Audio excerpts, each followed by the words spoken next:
Comme élément de confort, vous avez ici une sono Fusion, une bonne sono avec 4 haut-parleurs réglables, on va le voir tout à l'heure.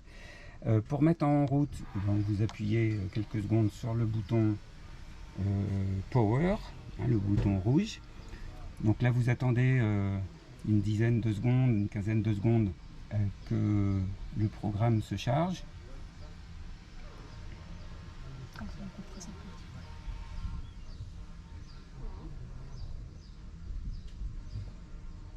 Après on rappuie sur celui-là. Ouais, merci. Ouais.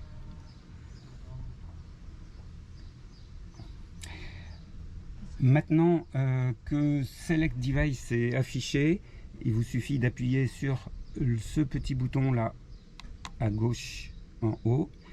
Là vous avez la liste des derniers numéros enregistrés et il vous suffit de sélectionner Découvrable en appuyant, une fois que vous avez mis en surbrillance, en appuyant une fois et vous avez le petit coche. À partir de là, vous pouvez faire l'association avec votre téléphone qui affiche le Bluetooth MS RA70. Voilà. Une fois ceci fait, vous avez juste ici possibilité de régler donc le son de la zone 1 et 2 avec ce bouton. Si vous rappuyez une fois, vous allez pouvoir régler une des zones indépendamment de l'autre. Vous rappuyez une fois, vous réglez l'autre zone et là vous resolidarisez les deux. Voilà donc pour le fonctionnement de la sono. Et pour terminer sur les éléments de confort, vous avez ici à droite de la console, juste à droite de la sono, l'allume-cigare qui vous permet de recharger vos portables. Et maintenant on enchaîne sur les coffres de rangement de l'Albatros. Comme vous allez le constater, il y a pas mal de rangements bien pratiques pour partir à la journée, même nombreux. Vous avez ici le coffre avant qui permet de mettre glacière, sac encombrant, qui est assez spacieux. En dessous de ce coffre, vous avez d'ailleurs une table que je vais vous mettre en place, une petite table qui permet de poser les affaires du casse-croûte directement sur la partie avant du bateau, la partie arrière étant ombragée, hein, donc ça permet de répartir l'équipage entre avant et arrière et de casser la croûte confortablement.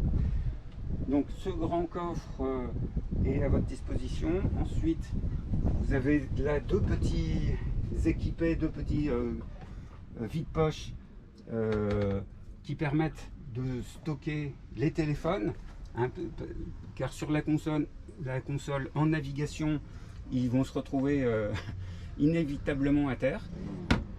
Et là, vous faites pivoter le petit taquet.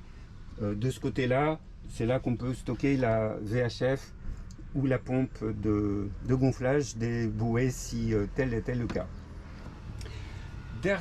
Avant-dernier coffre, c'est un coffre qui est bien pratique en navigation puisque là, il n'est pas très grand, mais il a un accès très facile et il permet de poser les effets type crème solaire, etc. Et donc là, toujours le même système, hop, la petite manette à tourner. Et on termine par le coffre arrière, qui est le coffre que l'on consacre au matériel nautique, donc palmas, tuba, éventuellement bouée. Et du coup, on vous demande de concentrer tous les objets qui peuvent revenir d'eau de mer, si possible en les dessalant, mais sans saler les autres coffres. Voilà. Et à l'arrière, donc on va terminer par la petite pompe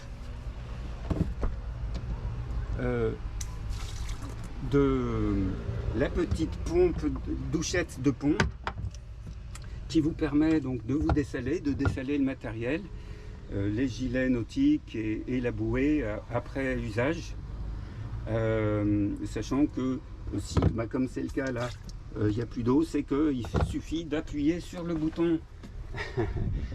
Un petit rappel, je vous l'ai dit dans une précédente vidéo, Et j'ai mis donc sous tension la douchette qui maintenant marche parfaitement. Dernière chose pendant qu'on est à l'arrière, c'est l'échelle de bain qui est télescopique, qu'il vous suffit de mettre à l'eau. Et pour la ressortir, il vous suffit de la relever, de la replier et de la poser à l'arrière.